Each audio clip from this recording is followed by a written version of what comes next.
Questa è la Serie B-Win.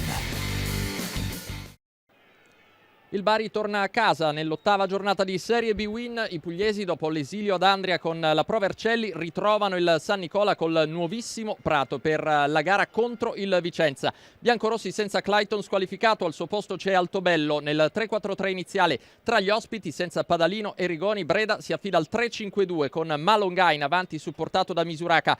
Arbitra la penna di Roma. Per il Vicenza in Serie B a Bari in 16 precedenti mai un successo, 11 vittorie del Bari e 5 pareggi. Si comincia dopo 2 minuti, la prima occasione è per gli ospiti con la conclusione provata da Misuraka dai 20 metri, un destro che però non impensierisce la manna.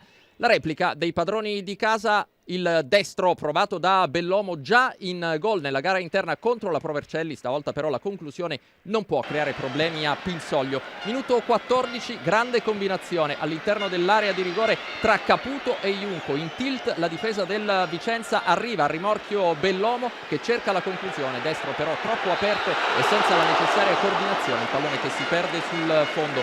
Insiste la formazione biancorossa, pericolosa anche intorno alla mezz'ora. Ancora una volta concedono il bis. Caputo e Junco in combinazione, stavolta ad andare alla conclusione è il capitano, il suo destro raso terra, inchiodato a terra da Pinsoglio. In avvio di ripresa Torrente prova il cambio, fuori un centrocampista Romizzi, dentro Galano, decisamente più offensivo. L'ingresso del numero 7 pericoloso dopo soli 3 minuti, quando recupera il pallone sulla corsia di destra e poi prova l'iniziativa personale, la percussione dopo aver puntato il difensore. Si accentra un'azione all'Arjen Robben, il tiro dai 16 metri, pallone che va a colpire soltanto l'esterno della rete. Un minuto dopo però la formazione di casa passa, l'azione nasce dall'iniziativa di Caputo, il servizio per Bellomo, la sua percussione, un passo dentro l'area, un destro rasoterra che sorprende Pinsoglio, clamorosamente sorpreso nella circostanza, la rete dell'1-0 per il Bari, il terzo gol in questo campionato per Nicola Bellomo dopo la doppietta realizzata con la Pro Vercelli sempre in casa seppur su campo neutro. Il Bari sblocca così il risultato e poi il tentativo da parte di Junco che cerca di bissare la rete del vantaggio con un destro a giro che però si perde largo. Al minuto 10 ancora un'iniziativa da parte di Galano, ci prova sempre col suo piede preferito con il sinistro dai 25 metri, la parata a terra di Pinsoglio.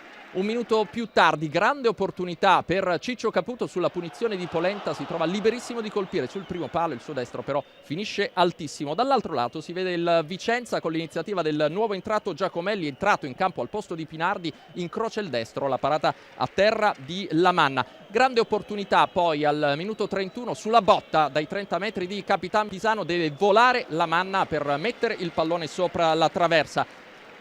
Grande opportunità, grande riflesso però per il portiere del Bari di proprietà del Genoa. Dall'altro lato l'azione della formazione di casa con Caputo che si inventa letteralmente un pallonetto dai 40 metri. Pinsoglio con l'aiuto della traversa riesce a mettere in calcio d'angolo. Prima della chiusura, in pieno recupero, ancora Stefano Giacomelli al tentativo di conclusione, ultimo brivido per la difesa del Bari, pallone che però si perde alto sopra la traversa. Il Bari vince per 1-0, scavalca il Vicenza in classifica e si porta a quota 10.